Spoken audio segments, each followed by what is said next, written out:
Good day, everybody. I want to go over the proper technique for planting a sago palm, a new sago palm. You definitely want to make sure you have good drainage. So if you have a sandy, if you have a clay soil that has a lot of clay in it that doesn't drain real well, then you will need to amend the soil around where you're going to plant the sago palm. Now, this is a sago palm that I propagated off another one of my sago palms, and I'm gonna put a video out about how to propagate a new sago palm. So this one has been sitting in this pot for about a year. So I got compost in there.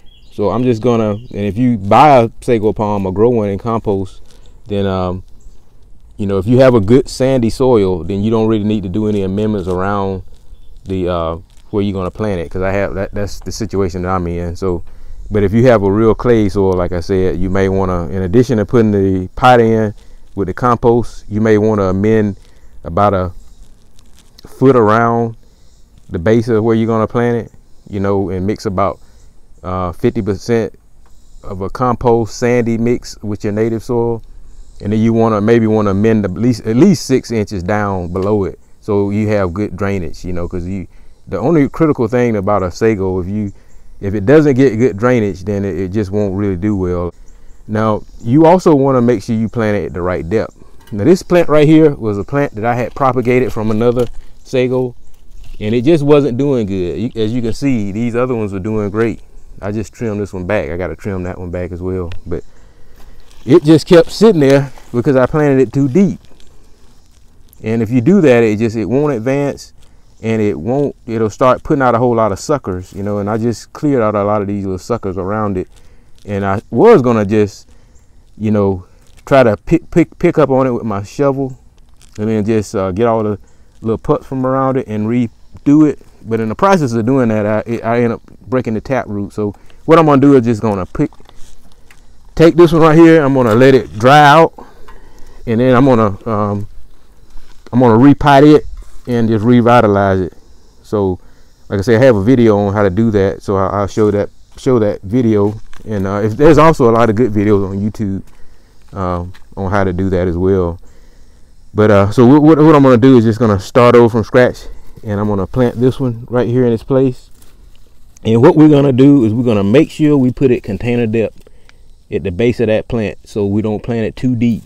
So that's a critical thing to do. So as long as you follow those few rules, sago palms are very easy to plant and grow.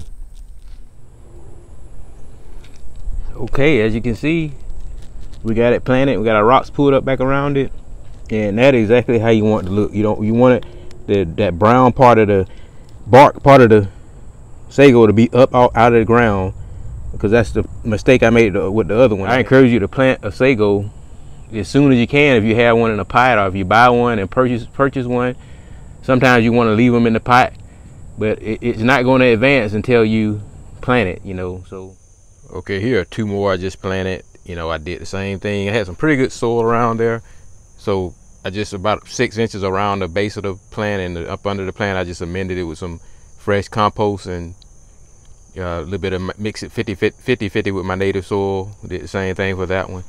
So these ought to do fine. When you're planting these, they make a wonderful addition to your landscape around your house and your shrubbery.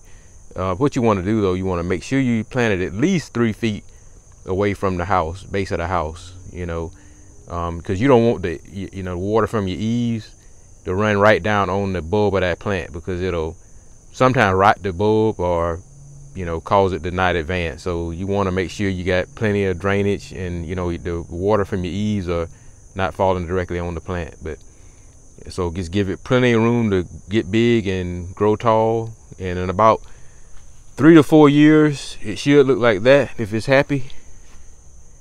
And in about 5 to 6 years it ought to look like that. So